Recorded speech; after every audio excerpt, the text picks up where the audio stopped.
இணைச்சட்டம் அதிகாரம் 12. மண்ணில் வாழும் நாளெல்லாம் நீங்கள் உடைமையாக்கிக் கொள்ளுமாறு உங்கள் மூதாதையரின் கடவுளாகிய ஆண்டவர் உங்களுக்கு கொடுக்கும் நாட்டில் நீங்கள் கவனமாய் பின்பற்ற வேண்டிய நியமங்களும் முறைமைகளும் இவையே. நீங்கள் விரட்டி அடிக்கப் போகும் மக்களினங்கள் தங்கள் தெய்வங்களுக்கு உயர்ந்த மலைகளின் மீதும் குன்றுகளின் மீதும் பசுமையான மரங்களின் மீதும் ஊழியம் செய்த எல்லா இடங்களையும் முற்றிலும் அழித்து விடுங்கள். அவர்களின் பலிபீடங்களை இடித்து அவர்களின் சிலை தூண்களை நொறுக்கி அவர்களின் அசேரா கம்பங்களை தீயில் சுட்டெரித்து அவர்களின் கைவினையான தெய்வங்களின் சிலைகளை உடைத்து அவர்களின் பெயர் அவ்விடங்களில் இல்லாது ஒழியுங்கள். ஆனால் உங்கள் கடவுளாகிய ஆண்டவருக்கு அவ்விதம் செய்யாதீர்கள். ஆண்டவராகிய கடவுள் தம் பெயர் விளங்கவும் அங்கே குடியமரவும் உங்கள் எல்லா குலங்களிலிருந்து தெரிந்தெடுக்கும் இடத்தையே நீங்களும் நாடி அங்கே செல்லுங்கள். உங்கள் எரிபலிகளையும் மற்ற பலிகளையும் 10 பங்கையும் அர்ப்பண காணிக்கைகளையும் நேர்ச்சை காணிக்கைகளையும் தன்னார்வ பலிகளையும் ஆடு மாடுகளின் தலையீற்றையும் அங்கே கொண்டு வாருங்கள்.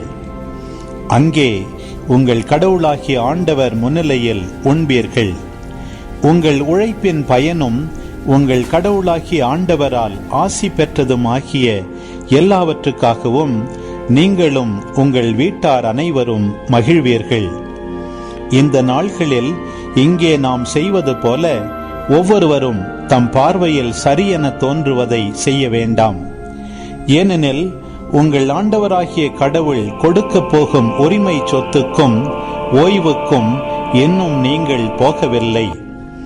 ஆனால் நீங்கள் யோர்தானை கடந்து சென்று உங்கள் ஆண்டவராகிய கடவுள் உரிமையாக தருகின்ற நாட்டில் குடியமரும் போது நீங்கள் அச்சமின்றி வாழும் பொருட்டு உங்களை சுற்றிலும் உள்ள உங்கள் பகைவர் அனைவரிடமிருந்தும் உங்களுக்கு அவர் ஓய்வு தரும்போது அவர் தம் பெயர் விளங்குமாறு அவர் தெரிந்தெடுக்கும் இடத்திற்கு நான் உங்களுக்கு கட்டளையிடும் எல்லாவற்றையும் கொண்டு செல்வீர்கள். உங்கள் எரிபலிகளையும் மற்ற பலிகளையும் 10 பங்கையும் அர்ப்பண காணிக்கைகளையும் ஆண்டவருக்கு நேர்ந்து கொண்ட சிறந்த நேர்ச்சை காணிக்கைகள் அனைத்தையும் கொண்டு செல்வீர்கள். நீங்களும் உங்கள் புதல்வரும் உங்கள் புதல்வியரும் அடிமைகளும் அடிமை பெண்களும் உங்கள் கடவுளாகிய ஆண்டவர் முன் அகமகிழ்வார்களாக. தங்களுக்கென தனி பங்கோ உரிமை சொத்தோ இல்லாவிடில் உங்கள் நகர்களில் உள்ள லேவியரும் அவ்விதமே மகிழ்வார்களாக. கண்ட இடமெல்லாம் உங்கள் எரிபலிகளை செலுத்தாதபடி கவனமாயிருங்கள். ஆனால் உங்கள் குலங்களுள் ஒன்றிலிருந்து ஆண்டவர் ஓர் இடத்தை தெரிந்தெடுப்பார். அங்கே நீங்கள் உங்கள் எரிபலிகளை செலுத்துங்கள். நான் உங்களுக்கு கட்டளையிடும் எல்லாவற்றையும் அங்கே நிறைவேற்றுங்கள். ஆயினும் உங்கள் கடவுளாகிய ஆண்டவர் உங்களுக்கு அளித்துள்ள ஆசிக்கு ஏற்ப உங்கள் நகர்களில் உங்கள் விருப்பப்படியே விலங்குகளை அடித்து உண்ணலாம். தீட்டுள்ளவனும் தீட்டற்றவனும் அவற்றிலிருந்து உண்ணலாம். பெண்மானையும் கலைமானையும் உண்பது போல் உண்ணலாம். இரத்தத்தை மட்டும் அருந்த வேண்டாம். தண்ணீரை ஊற்றுவது போல அதை தரையில் ஊற்றிவிடுங்கள்.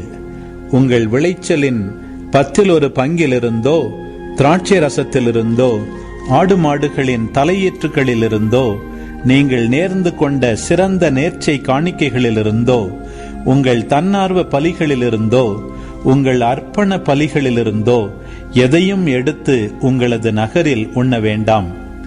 ஆனால் உங்கள் கடவுளாகிய ஆண்டவர் தெரிந்தெடுக்கும் இடத்தில் நீங்கள் அதை அவர் முன்னிலையில் உண்ணுங்கள். நீங்களும் உங்கள் மகன் மகள் அடிமை அடிமை பெண் ஆகியோரும் உங்கள் நகர்களில் உள்ள லேவியரும் உண்ணுங்கள். நீங்கள் செய்யும் அனைத்திலும் உங்கள் கடவுளாகிய ஆண்டவரில் அகமகிழுங்கள். உங்கள் நாட்டில் வாழும் நாளெல்லாம் லேவியரை கைவிடாதபடி கவனமாயிருங்கள். உங்கள் கடவுளாகிய ஆண்டவர் உங்களுக்கு வாக்களித்தபடி உங்களது எல்லையை விரிவுபடுத்தும் போது நீங்கள் இறைச்சி உண்ண விரும்பி, நான் இறைச்சி உண்பேன் என்றால் நீங்கள் விரும்பிய அளவு உண்ணலாம். அவர் தம் பெயர் விளங்குமாறு ஆண்டவர் தெரிந்தெடுக்கும் இடம் உங்களுக்கு வெகு தொலைவில் இருந்தால், அவர் உங்களுக்கு கொடுத்துள்ள ஆட்டையோ மாட்டையோ நான் உங்களுக்கு விதித்துள்ளபடி உங்கள் நகரிலேயே அடித்து நீங்கள் விரும்புவது போல் உண்ணலாம். பிணை மானையும் கலை மானையும் உண்பது போல உண்ணலாம். தீட்டுள்ளவர்களும் தீட்டற்றவர்களும் உண்ணலாம். இரத்தத்தை அருந்தாதபடி மட்டும் கவனமாயிருங்கள். ஏனெனில் இரத்தமே உயிர். சதையோடு உயிரையும் சேர்த்து உண்ணாதீர்கள். இரத்தத்தை நீங்கள் அருந்த வேண்டாம். தண்ணீரை ஊற்றுவது போல அதை தரையில் ஊற்றிவிடுங்கள். நீங்கள் அதை அருந்தலாகாது. அப்பொழுது உங்களுக்கு பின் உங்கள் மக்களுக்கும் எல்லாம் நலமாகும். ஆண்டவரின் பார்வையில் நீங்கள் நேர்மையான செய்தவர்கள் ஆவீர்கள். உங்களிடமிருந்து வரவேண்டிய புனித பொருள்களையும் உங்களது நேர்ச்சை காணிக்கைகளையும் எடுத்துக்கொண்டு ஆண்டவர் தேர்ந்து கொள்ளும் இடத்திற்கு செல்லுங்கள். அங்கு உங்கள் கடவுளாகிய ஆண்டவரின் பீடத்தில் உங்கள் எரிபலிகளை செலுத்துங்கள். சதையோடும் இரத்தத்தோடும் செலுத்துங்கள். உங்கள் பலிப்பொருள்களின் இரத்தத்தை நீங்கள் உங்கள் கடவுளாகிய ஆண்டவரின் பீடத்திலே ஊற்றிவிடுங்கள். ஆனால் இறைச்சியை நீங்கள் உண்ணலாம். நான் உங்களுக்கு விதிக்கும் இக்கட்டளைகளை எல்லாம் கடைபிடிப்பதில் கவனமாயிருங்கள். உங்கள் கடவுளாகிய ஆண்டவர் முன்னிலையில் நீங்கள் நலமானதையும் நேரியதையும் செய்தால் உங்களுக்கும் உங்களுக்கு பின் உங்கள் பிள்ளைகளுக்கும் என்றும் எல்லாம் நலமாகும். நீங்கள் சென்று விரட்டியடிக்கும் மக்களினங்களை உங்கள் கடவுளாகிய ஆண்டவர் வேரறுப்பார். நீங்கள் அவர்களை விரட்டி அடித்துவிட்டு அவர்களது நாட்டில் குடியேறுங்கள். உங்கள் முன்னிலையில் அவர்கள் முறியடிக்கப்பட்ட பின் அவர்களை பின்பற்றி வஞ்சிக்கப்படாதபடியும் இந்த மக்களினங்கள் தங்கள் தெய்வங்களுக்கு எப்படி ஊழியம் செய்தனவோ அவ்விதமே நாங்களும் செய்வோம் என்று சொல்லி அவர்களின் தெய்வங்களை பற்றி கேட்டறியாதபடியும் கவனமாயிருங்கள். உங்கள் கடவுளாகிய ஆண்டவருக்கு அவர்களது முறைப்படி செய்ய வேண்டாம்.